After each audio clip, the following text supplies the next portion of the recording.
Alors pour les personnes qui ont l'impression, la sensation, le sentiment d'être seules dans leur vie, qu'elles soient célibataires ou non, parce qu'on peut très bien se sentir seul en étant en couple, mais pour les personnes voilà, qui ont ce sentiment de solitude, de trou béant dans la poitrine, sachez que c'est quelque chose qui peut évoluer. C'est quelque chose qui n'est pas gravé dans la roche et que ça peut évoluer vers quelque chose de beaucoup plus positif. Et pour l'avoir vécu, c'est pour ça que je le partage aujourd'hui. À un moment, quand il y aura eu ce cheminement, ce retour à l'intérieur, vous n'aurez plus cette sensation d'être seul, plus jamais. Plus jamais vous l'aurez. Vous pouvez avoir des moments où vous allez ressentir la solitude, le besoin d'être en contact avec d'autres personnes, mais ça sera plus ce trou béant dans la poitrine, ce sera plus ce sentiment de vide, ce sentiment qu'il n'y a personne autour qui est là pour vous. Pourquoi ? Parce qu'en fait, vous allez devenir votre propre source qui jaillit, on va dire, d'amour. Je trouve pas le mot, mais j'ai le geste qui vient. Et en fait, à partir de ce moment-là, vous êtes l'amour qui rencontre le monde entier. Et ça, franchement, ça change tout. Ça change tout dans le ressenti, dans l'énergie, dans les perceptions. Lorsqu'il y a cette sensation de vide au début, ou depuis longtemps, on peut du coup se tourner vers des personnes qui correspondent pas. Ça ne veut pas dire qu'il y a des bonnes ou de mauvaises personnes, vous savez très bien que ça, je n'y crois absolument pas. Il y a juste des espaces qui se rencontrent et il y a des espaces qui se rencontrent aussi pour évoluer. Et même ça, caché derrière, sous-jacent de tout ça, il y a toujours l'amour inconditionnel. Donc ça, ne l'oubliez pas. Parce que souvent, on peut se dire « Ah, mais en fait, je manque d'amour, j'ai pas d'amour. » Enfin, il est pensé dans la croyance limitante que l'amour, c'est seulement l'amour amoureux, l'amour du couple, ou l'amour amical, ou le fait d'avoir de la famille autour de soi. Alors que pas forcément. Il y a des personnes qui n'ont pas de famille, ou très peu de famille, qui n'ont pas d'amis, voire très peu d'amis, qui sont célibataires, et qui sont heureuses, parce qu'elles le vibrent. Et ces personnes-là, elles peuvent aller partout. Et quand elles vont dans différents espaces, elles sont capables de rentrer en connexion consciente d'amour avec l'autre. Donc il n'y a plus ce décalage entre l'autre et moi. Il n'y a que le un. On en revient toujours à la même chose. Donc en fait, c'est important de se dire que l'amour, c'est pas seulement l'amour du couple, c'est pas seulement l'amour familial, c'est pas seulement l'amour amical. C'est ce que l'on est et ce que l'on rayonne.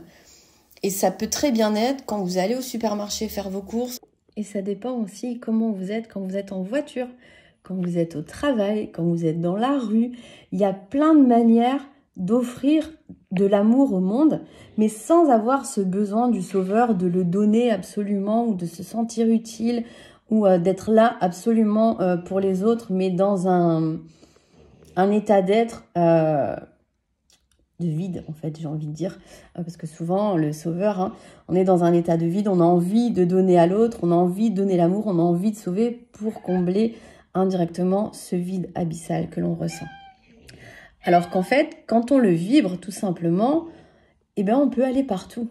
On peut rencontrer différents espaces, on peut rencontrer différentes personnes et être en accord. Et quand je dis en accord, c'est pas être d'accord avec les autres, mais être en accord avec le fait que l'autre en face ne pense pas pareil que moi, n'a pas la même vision que moi, n'a pas le même état d'être, tout en restant dans un amour plein. J'aime bien dire un amour plein quand je parle d'amour inconditionnel, parce que du coup, il y a vraiment cet état d'être.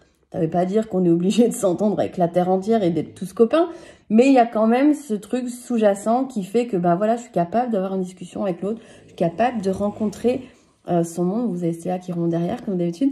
Vous êtes capable de rencontrer le monde de l'autre dans l'amour. Et c'est très subtil à expliquer parce que c'est quelque chose qui se vit au-delà de l'expliquer. Mais en fait, pour moi, aujourd'hui, l'amour, ce n'est pas forcément vivre le couple, avoir une grande famille, avoir beaucoup d'amis, c'est être. Et depuis cet espace de l'être, il y a quelque chose qui rayonne naturellement et qui fait que c'est attractif. Et que lorsque l'on est avec d'autres personnes, on est capable d'être dans le juste milieu. Voilà, dans le juste milieu, le point zéro. Ni trop, ni pas assez. Je suis pas dans le trop parce que voilà, j'ai envie que l'autre m'aime et donc du coup, je vais faire des pieds et des mains pour être aimé ou pour que l'autre souffre moins et je ne vais pas non plus rien faire ou ne pas rentrer en relation avec l'autre parce que l'autre ne pense pas pareil que moi, parce qu'il a un style de vie différent, parce qu'il n'a pas la même vision que moi, etc. Donc en fait, l'amour, c'est un état d'être et c'est l'état naturel que l'on est. Si vous regardez les enfants, ils sont amour déjà de base. Les animaux aussi sont dans l'amour, dans leur état d'être de base. Donc j'aime bien observer tout ça autour de moi parce que ça donne aussi des exemples sur ce que c'est l'amour au-delà de la limitation au couple, à la famille, aux amis. Et en fait, quand on est dans cet espace-là, bah, c'est juste magnifique. Parce que c'est comme j'ai écrit dans ma story hier, l'amour peut se balader partout et rencontrer différents espaces, rencontrer différentes personnes et passer un très bon moment sans qu'il y ait l'attachement derrière. Parce qu'en fait, c'est l'attachement qui rend l'amour souffrant. Ça ne veut pas dire que quand on se fait quitter, qu'on aime la personne et qu'on y était attaché, que c'est pas juste, c'est pas ça non plus le discours ici. C'est juste d'être dans le juste milieu. Ben voilà, si l'autre s'en va, il a le droit, elle a le droit.